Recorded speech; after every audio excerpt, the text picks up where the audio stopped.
Hey, welcome back. We are on the internet again, if you can believe that. So I was going to do a video yesterday. I actually got like halfway through doing it, but pretty much every story I could find was just not very good. So basically like halfway through making the video, I'm just like, there's no point in finishing this. It's not going to be any good. I'm just going to take a day off. But now we're back, because at least the stories today were a little bit better.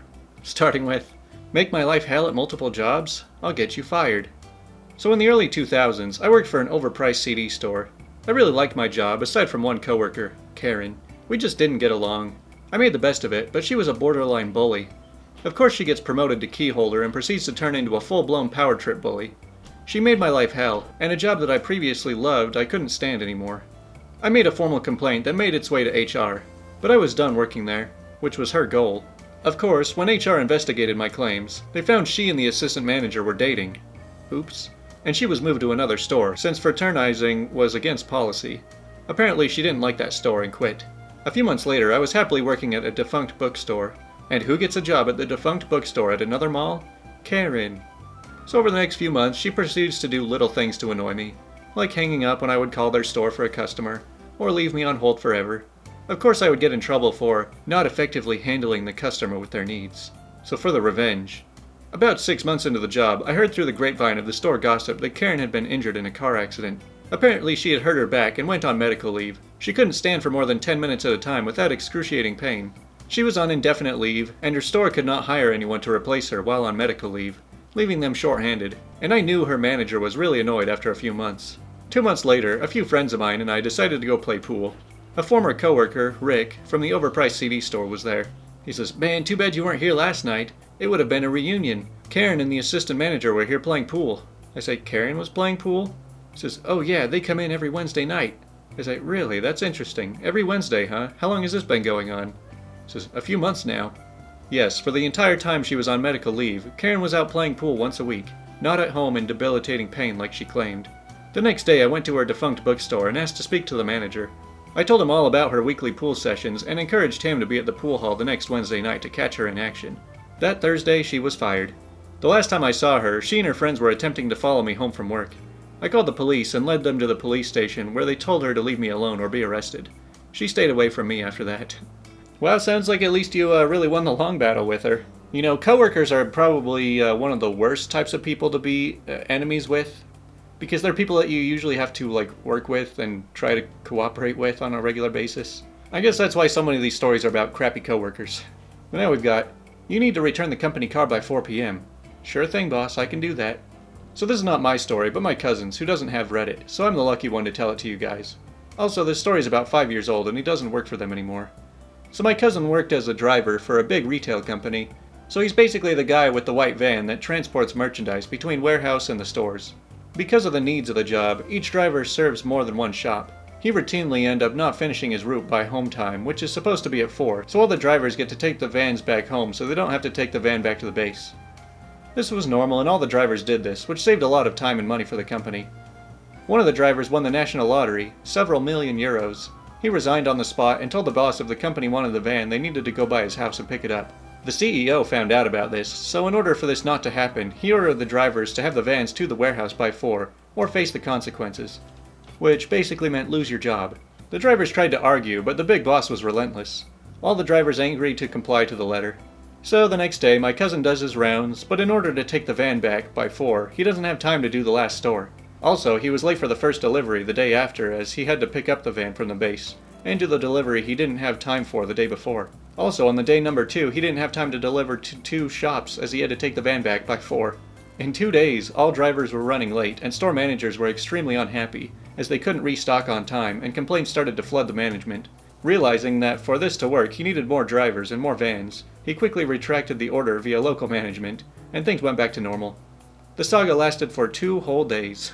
Well, at least they were smart enough to catch on and realize that it was a stupid idea. What's much worse is when these managers make some crappy policy, not realizing what they're doing, and then they just let it continue and make things worse, pretty much until the whole place goes out of business. When Karen thinks I can't understand her language. So I took my 7-year-old girl to an animal sanctuary. They announced that they would be feeding a baby sloth at XYZ time. So when my kiddo and I head over to wait, my kiddo was right at the front, close enough to look the sloth in the eye. Now Karen was standing to the right of my kiddo. Her son, who looked to be around 11 years old, comes shooting through the crowd and stands right in front of my kid. My kid has a list of neurological disorders and can't yet navigate the finer points of social interaction, so she freezes and starts to tear up. The following exchange occurs. I say, "Excuse me, you're standing in front of my daughter." The kid has a dumbfounded look, but doesn't move. I say, "Hey bud, could you please move to your right? You're blocking my daughter." The kid just replies, "So?" I say, "So, don't be rude. Move, please." So the entitled mom, in Hindi, to the kid, "Ignore this stupid beep, son." So I push my kid in front of her son. Then I quietly say to the entitled mom, in Hindi, "Auntie, this white beep knows Hindi," with a crap-eating grin. She grabs the kid and hot-foots it out of the crowd. Today's lesson, kids, don't assume someone doesn't speak a language because they're a different ethnicity. You know, I've always kind of wanted to learn other languages. I've just never really had any use for it. Plus, there's so many languages out there that even if you learn 2, there's still 1,000 other ones that you don't know, so it's very unlikely that you're going to run into a situation like this. Next we have the only story that I actually saved from yesterday when I tried to do my video. Never put your wife and your girlfriend on your lease. So back a couple of years ago, I worked in a small inbound call center for a fleet company. Our department specifically handled calls from customers who had car leases through their employers as part of their salary. We had very strict privacy policy, but you could have more than one additional person authorized on the account. So to the call of the day. A lady calls up asking for access to the details of her husband's lease. No problem, she has access and passed the security questions. We go through a few details, and I could tell from the start that she was fishing for something, and as soon as I opened the back leasing documents, I knew what was coming. Turns out the husband added his girlfriend onto the insurance, and also as an authorized person on the account. Now, we send the documents automatically to the email address held on file, which husband stupidly has his wife's email. She knows, but wants to confirm in case it was a mistake between accounts. I apologize and confirm the information while she's crying. She thanks me, and after a few more minutes, ends the call. I think this is terrible, but shrug it off and go on to the next call. But of course, that's not the end of it. A couple of hours later, the husband calls yelling and screaming. Now, I didn't originally get this call, but it went to the most junior member of the team, and being the next senior staff member under the manager, she asked if I could take over the call for her. Our manager was chill and let us do this for the juniors. So during the transfer, he never stopped yelling until he realized he was speaking to someone else. He rants and raves for a while until I security check him and confirmed to him that he put his wife's and girlfriend's details on the account, and it was his decision to do so. After he calms down a bit, it comes out why he's so upset. I mean, no sympathy. I think he deserved everything that happened to him. Turns out his wife also works for the same company. Different department, but senior to him. First call she made was to her boss to have the company aware of the situation and to have them check the company credit card. It seems old mate was also treating his girlfriend to dinner on the company dollar, as well as other personal expenses. He was summarily fired from his position. As the car is through the company, he no longer has a lease with us, and has to pay the financier directly, and it was not cheap, and has lost all benefits including fuel cards, maintenance, and insurance. I could do nothing to help him. By the time he had called, all this information had come through from his employer and is effective immediately. In fact, the documents were already in the post and had been emailed. After calling her boss, it turns out the wife had used the contact details she got sent and contacted the girlfriend, who was not aware he was married. The girlfriend was apparently a little crazy and went to his workplace and keyed the car and punctured the tires. Now, he can fill out an insurance claim because the policy wouldn't cancel until midnight, but he wanted roadside assistance and replacement tires. After about 30 minutes, I got through to him that he wouldn't be getting either, and would have to arrange it himself. I also did recommend that he contacts the police. He finally ends the call after berating me, my employer, and his former employer. He also sends in an email complaint against me personally. My boss shrugs it off. The big boss shrugs it off, and I continue to take calls. I know the wife was satisfied because she signed up for a lease herself a few weeks later. I spoke to her a couple more times while I worked there. They got divorced. She got the house because it was a premarital asset, and I think he deserves everything he got for his stupid actions. I mean, it's bad enough that you're a cheater, but you're also stupid enough to leave all this evidence everywhere. I mean, you're just asking to lose everything. I'm just surprised that call center people can actually have something exciting happen to them for once. How an entitled principal abducted my niece since he thought she was skipping class. So first a little explanation. Here in Germany we have Bundesländer, kinda like the states in the US, but way less independent. Since the school system is up to the BL, they often started their summer vacation at different times. The biggest reason being chaos in the highway system if everyone would want to drive to summer vacation on the same day. Also, this is not a recent story, but quite a few years ago. So my niece is from Bavaria. I'm from Baden-Württemberg. Her summer vacation started a whole week earlier than ours, and she came for a visit with my brother and her siblings. It was like in the morning, and we decided to take Doggo for a walk and go to the bakery on the other side of the street of a big school complex. I went in, she stayed outside with the Doggo. I came back out, and she was gone. Let us introduce our protagonist. So I decided to call her on the cell phone, and this was the talk. She says, "Oh, thank you for calling." The principal is screaming in the background. "How dare you take a phone call while I'm talking to you?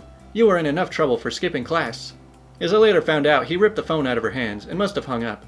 I realized what must have happened and went into school to clear up this misunderstanding, and go right away to the principal's office hoping she would either be there or soon be brought by a teacher. Outside, I already hear him screaming at her. "So stop giving me a fake name and stop lying. You won't get out of here until I have the truth. And I promise you this will be mentioned in your school certificate." We have grades for general behavior here, and teachers can also write a comment in there. It is something employers care about if you look at an apprenticeship for an example. So I did not bother knocking and went right in. The principal says, "Who are you, and how dare you just come in here without knocking?" I say, "I'm this girl's uncle. What the heck do you think you're doing here? She does not go to your school." He says, "Ah, I guess you were the one on the phone. Nice try, but you will not help her trick her way out of this. I will get to the bottom of this, and I will only release her to her parents. Now get out of my office, or I will call the police and have you arrested for trespassing in a school."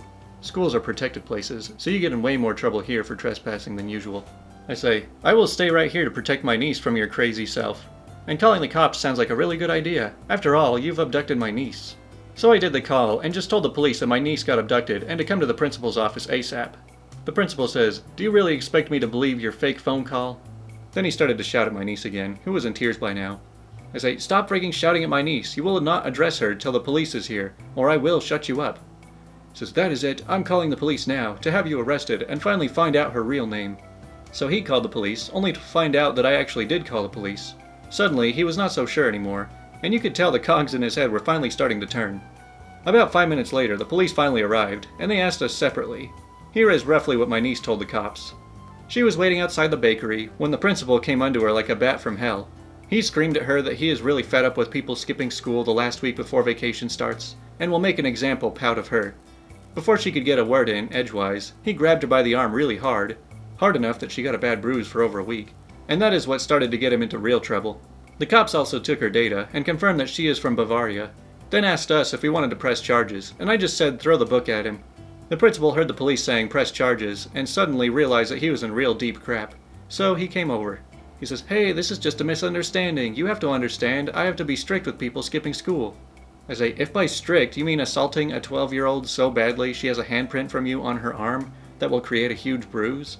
Abducting her from my care, and wrongfully imprisoning her in your office while screaming at her and scaring the bejesus out of her? Then no, I do not have to understand that." He says, "Please, you are completely blowing this out of proportion. I could get suspended without pay over this, and even lose my job." I say, "Good. Anyone who treats a scared 12-year-old girl like that should never again get to work with kids."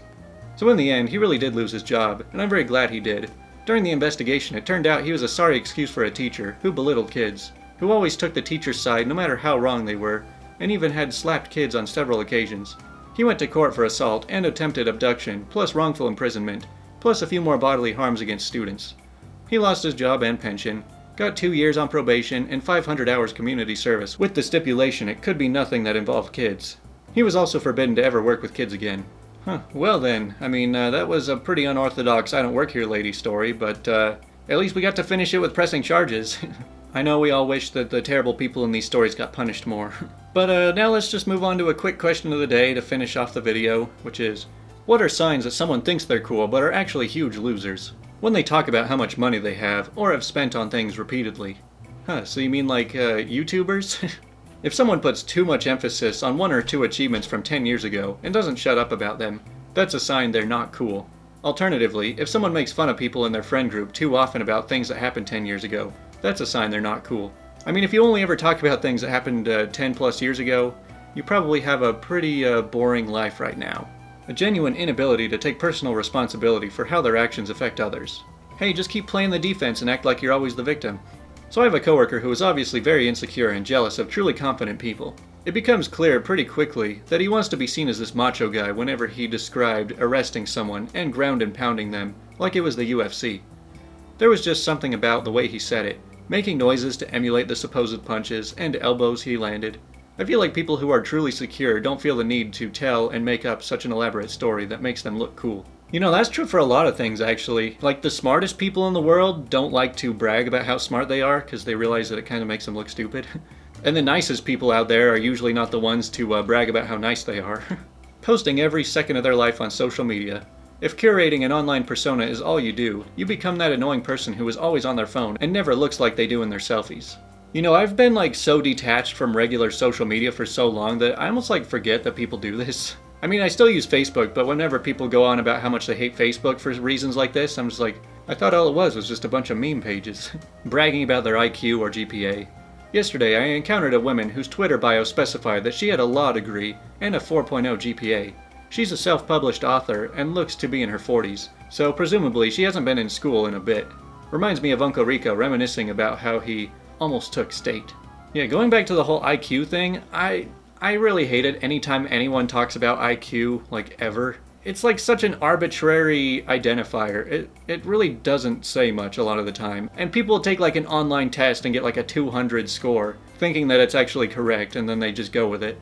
When they enlist in the military and they think they are automatically heroes. Oh yeah, I remember people like this. It's just like, dude, calm down, you're not even done with training yet. Stop acting like you're saving the world. Well, it looks like that's all the responses.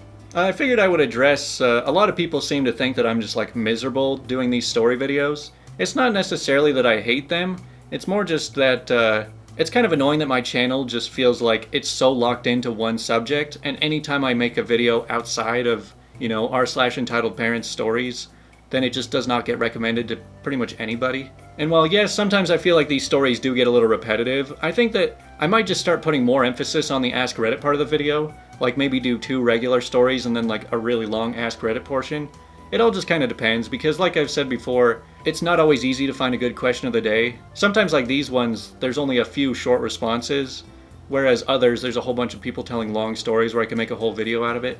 So who knows, I'll probably just keep marketing it as these Entitled Parent stories, but make longer and longer Ask Reddit portions, and try that out. It's also a little bit frustrating when I try and put all this effort into making really good like Ask Reddit videos, and then there's all these like garbage robot channels doing the exact same thing, but reaching about 1,000 times more success than I can, so I mean, not to complain or anything, but you know, it gets a little frustrating. But anyways, I hope you guys liked the cat video, and I'll probably talk to you guys tomorrow.